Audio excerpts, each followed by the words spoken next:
noches, estimados amigos. Estamos una vez más acá con Celina Lertola y Dulce Santiago para en este programa hablar de algo que nos interesa a nosotros en este segundo ciclo de Disenso, que es dar a conocer los centros de estudio y las actividades de los centros de estudio en filosofía y de filosofía en la Argentina y en Sudamérica en lo que podamos. Hoy vamos a hablar de la FEPAI, que bueno, y para eso está Celina Lertola Mendoza y está Dulce Santiago, que una es fundadora y otra es investigadora de la federación. Entonces, para esto están invitadas, tienen la palabra. Muy bien, muchas gracias.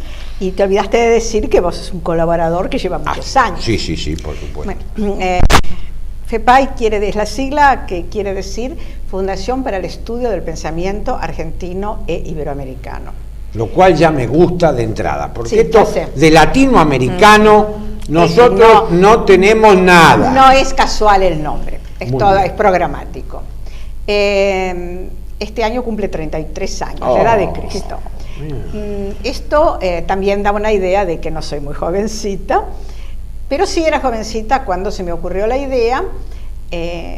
Acababa de volver de mi viaje que estuve viviendo en España becada, y realmente había, en el año 80, cuando yo volví, había un interés por la filosofía argentina y latinoamericana que a mí no me parecía del todo bien planteado como un objeto de investigación. Ajá.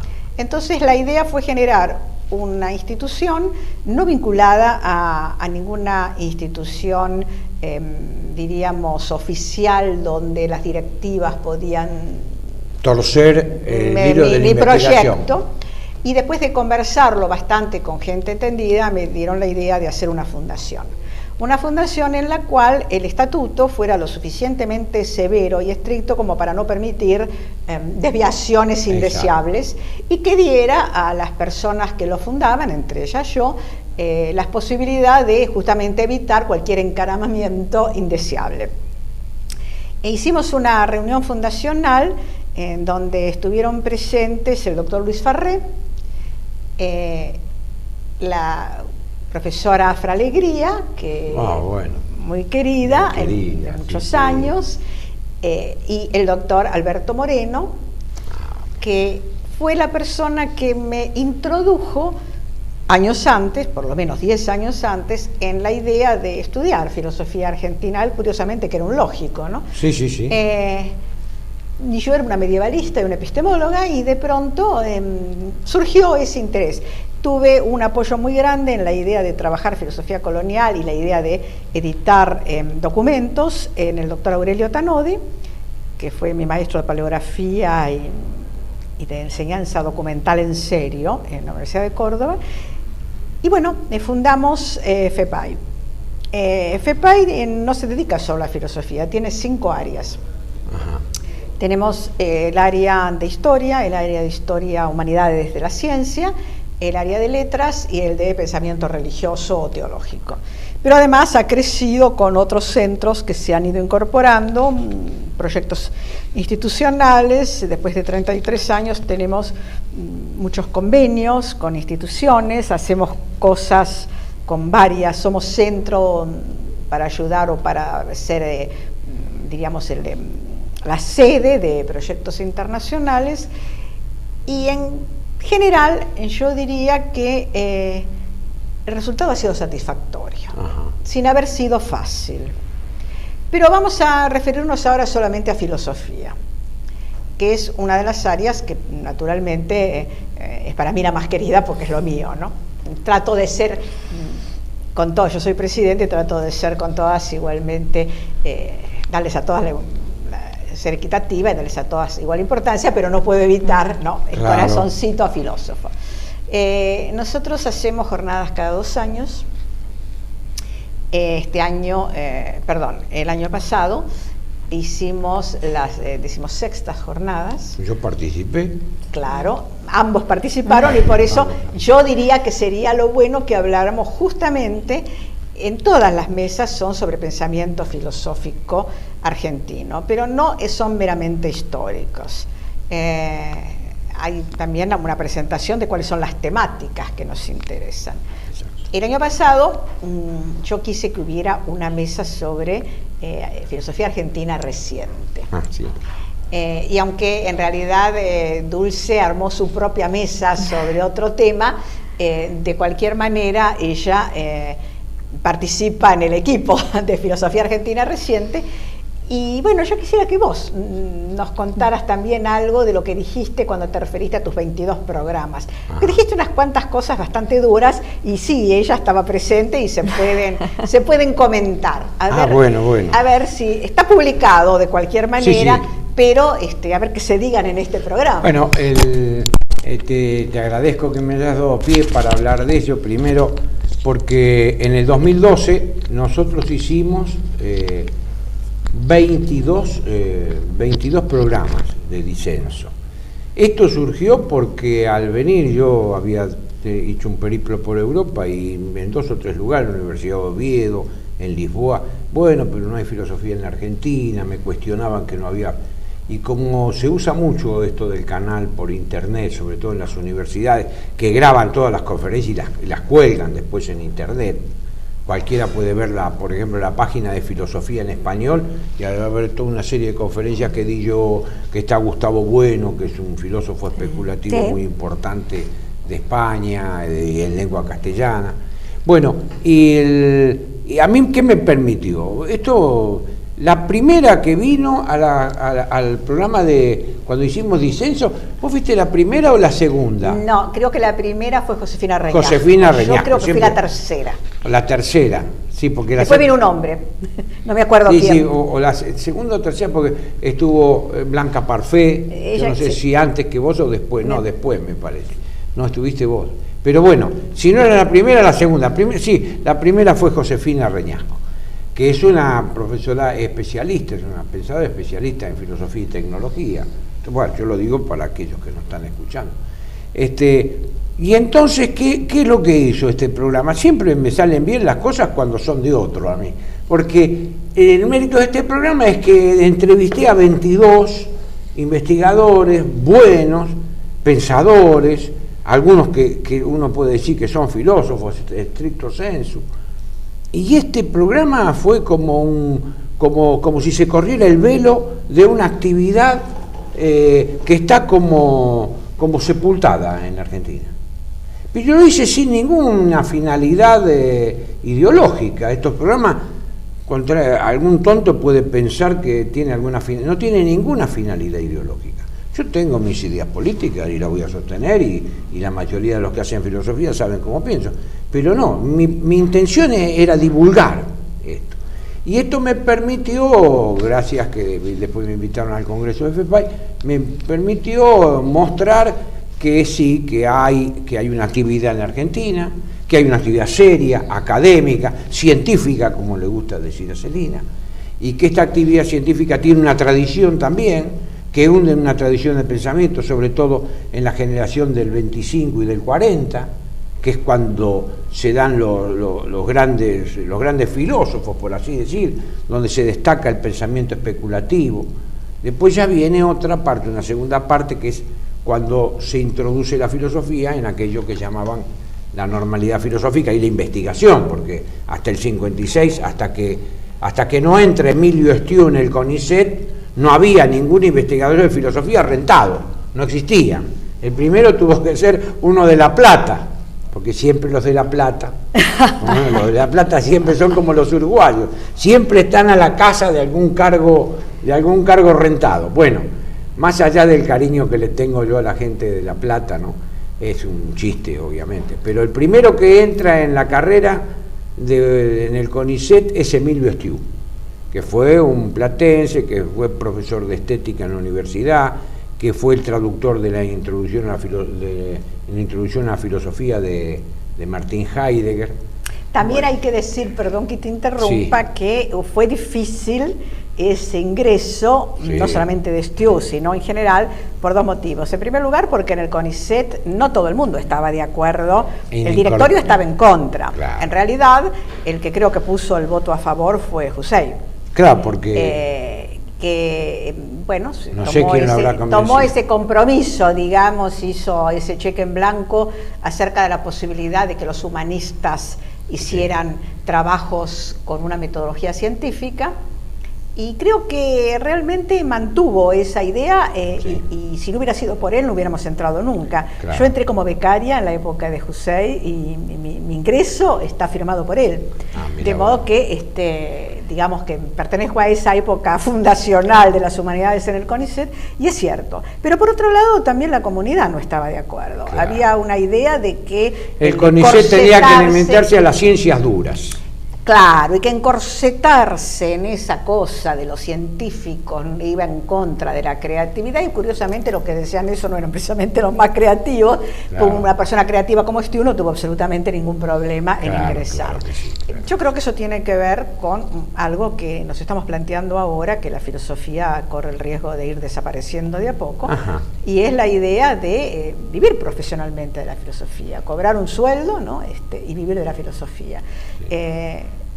Yo creo que eso también tiene que ver con la cultura, digamos, netamente positivista que todavía Claro, seguimos claro. teniendo. Es Y- decir, y- el positivismo, de alguna manera, como decía Romero, se constituyó como una cosmovisión que no abandonó nunca nuestra cultura, ¿no es Nunca. cierto? O sea, No, yo creo lo que- científico yo creo que el es positivismo anterior, ¿no? Y preeminente a... Y un pragmatismo, Y el diría. No, pero Exactamente. esto que vos observás es una cosa es una verdad de plomo. No solo en Porque Argentina, en todo el continente, En todo ¿no? el continente el positivismo está enquistado en el meollo de la actividad intelectual.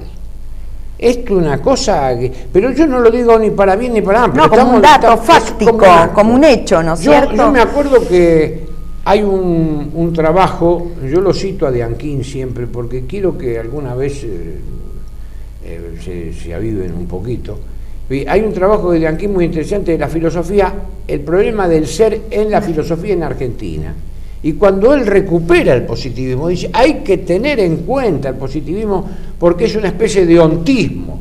Tenemos que ir a las cosas, no tenemos que salir de las cosas. De ahí que después dice, bueno, el ontismo americano, bueno, todas estas cosas.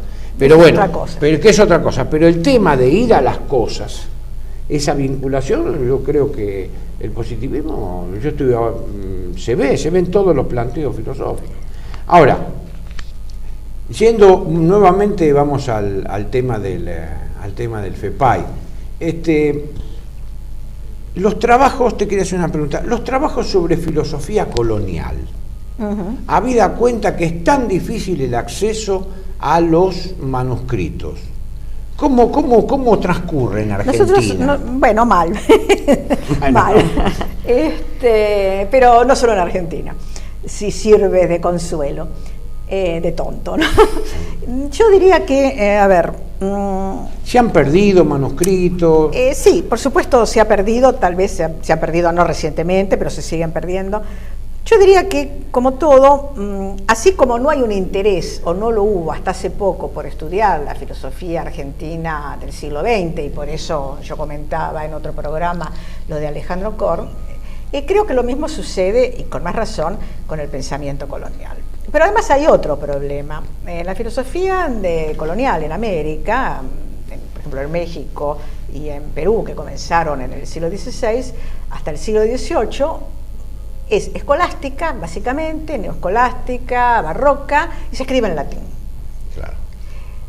O sea, son dos hándicaps casi ilevantables, porque las personas que trabajan escolástica y saben latín son medievalistas, y ya el medievalismo es un programa en sí mismo. Claro. Curiosamente, ahora, desde hace más o menos menos de 10 años, la Sociedad Internacional de Filosofía Medieval y los medievalistas en general se dieron cuenta de la importancia de la segunda escolástica, Claro. de la importancia de esos manuscritos de enseñanza que hacen a la historia de la tradición de la filosofía, Perdón, escuchame una cosita. Hacemos un alto. Hagamos. Nos dice, quedamos en esto. Quedemos en lo esto. que ha sucedido a partir de estos últimos 20 años. Vamos a tomar el café Bueno, antes que listo. se nos enfríe. Bueno, una pausa.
Estábamos, Lina, en ese gozne de 20 años para atrás.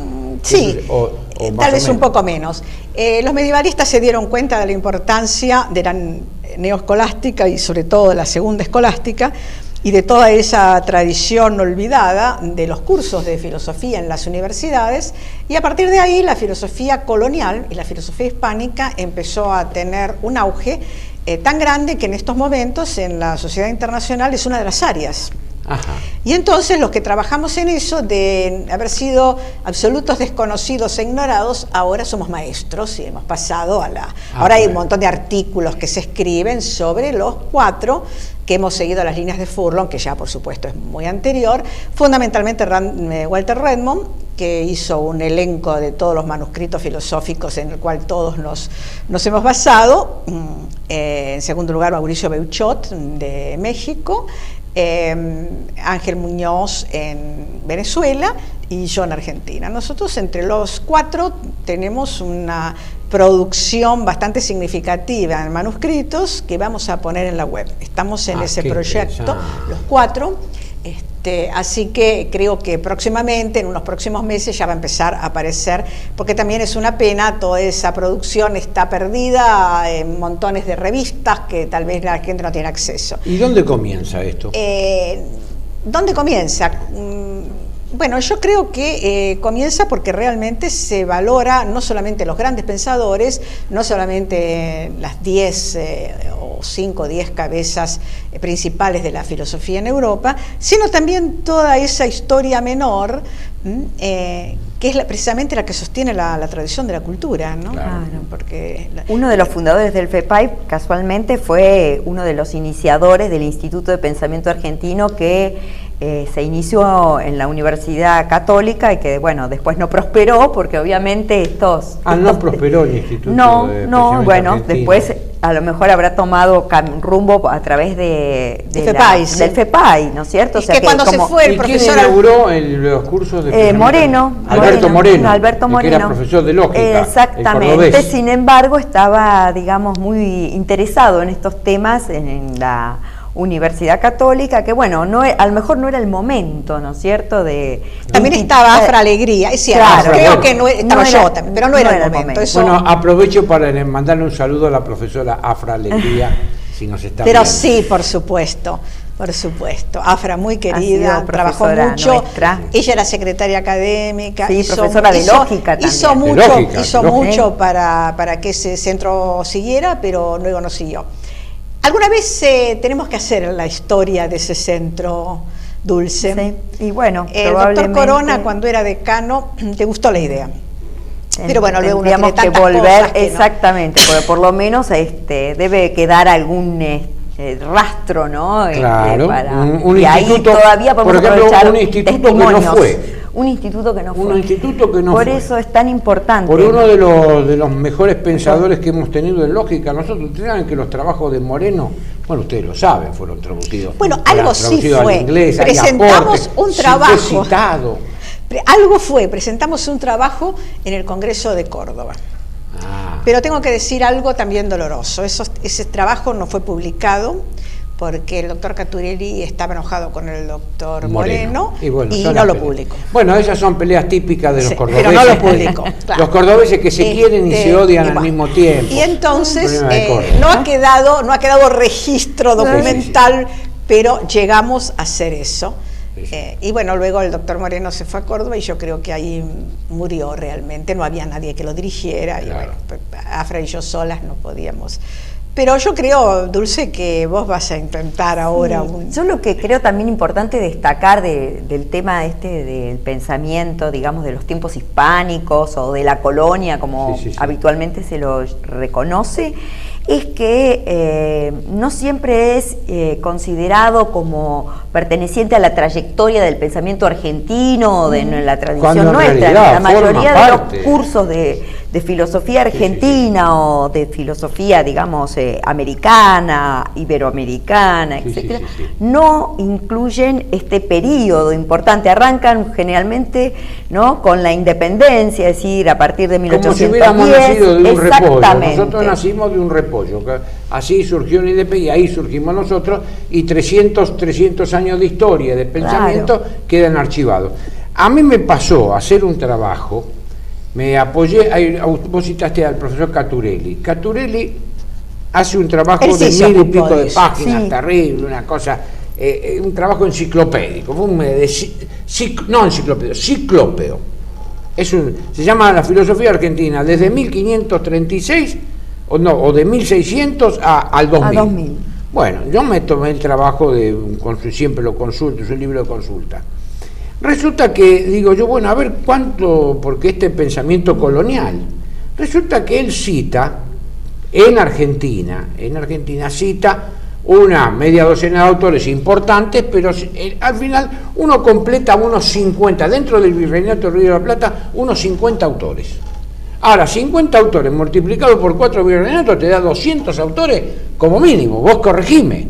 Hay 200 autores de filosofía en 300 años, de los cuales nosotros tenemos una noticia muy tangencial. Sí, pero también hay que decir que realmente muchos de ellos no han dejado prácticamente ningún rastro. Yo, que he estudiado mucho en un lugar donde hay mucho material, porque aquí prácticamente hay muy poco, que es en México.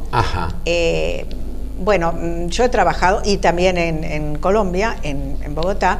En Bogotá yo hice un estudio con más de 75 manuscritos de filosofía, pero te puedo decir que los datos sobre los autores que conseguí son mínimos, con excepción de 2 o 3, que eran más conocidos. En México pasa lo mismo. En México hay cientos de personas, pero no se sabe quiénes son. Más aún, en general los jesuitas están más orientados a recordar, porque sus cartas anuas y todo eso, o sea, porque ellos tenían una tradición de escribir, y entonces sí, hay un de Corme se llama, es un jesuita que se tomó el trabajo de hacer una breve historia de cada uno de los jesuitas mexicanos de la colonia.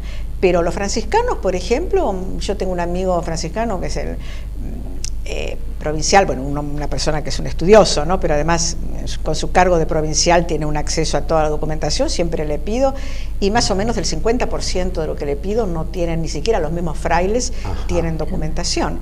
Esto es una realidad, es decir, sí, claro, tenés el nombre, dictó tal curso, porque está en la lista de los que dictaron un curso, pero ni está el curso, ni se sabe nada de él, o sí está el curso, pero de él no se sabe nada. Entonces, esto también es una dificultad. Claro, una dificultad grande. ¿Cómo uno reconstruye algo sobre lo cual no ha quedado casi nada, ¿no? Es muy difícil. Sí, yo he leído algunos trabajos así, yo que se quejaban de la existencia. Bueno, el padre Rivas, por ejemplo, y bueno, y sí, escribió tal cosa, ¿y dónde está? Ah, no está, pero había una tradición que decía que había un padre Rivas que había escrito sobre, imitando la lógica de los estoicos, y bueno, pero bueno, claro, muy difícil. Ahora Sí. es interesante lo que también en algunos autores, por ejemplo, Domingo Muriel, que han intentado hacer como un diálogo con la cultura, digamos, de los guaraníes, ¿no? Claro. Por ejemplo, se plantea el tema de la ley natural, si puede decirse... Domingo Muriel es muy importante. Es una, y quizás José Paramás. de José Ay, José bueno, Paramás, hay- que es el no tengo platónico, el que escribió casualmente, que tenía una visión idílica de América, que era el Sí, señor claro, Córdoba. claro, que pero cursos de él no han No sobrevivido, quedaron. no han ¿No sobrevivido. sobrevivieron los cursos? se lo considera como uno de los, digamos, de los que A ver. aportó a la América Paraíso, digamos. claro, a la visión de Vasco de Quiroga. Claro. Confiemos en que aparezca alguna vez en algún lugar perdido, porque eso también sucede, pero Claro. de hecho... Yo siempre lo asocio no a hay. Vasco de Quiroga, Ah, sí, porque pero- es la versión paradisíaca de América. Es una visión interesante. Ah, sí, de eso es muy interesante, todo el utopismo, ¿no? Claro, la Eso utopía, el mundo se Bueno. originó acá y converge la Pero humanidad. de eso solo se salvó lo que se pudo publicar en Europa. Bueno, Después, ven los sí, aquí. televidentes, como hemos hablado hasta de filosofía colonial. Nosotros los argentinos por eso somos tan soñadores. Hemos tenido filósofos como José Paramás, ¿no es cierto? Bueno, les quedo muy agradecido por este programa Gracias a tan vos. lindo que ha salido. Gracias a las dos. Y bueno, y este canal y este programa está al servicio de todos aquellos que intentan hacer filosofía. Gracias. Muchas gracias.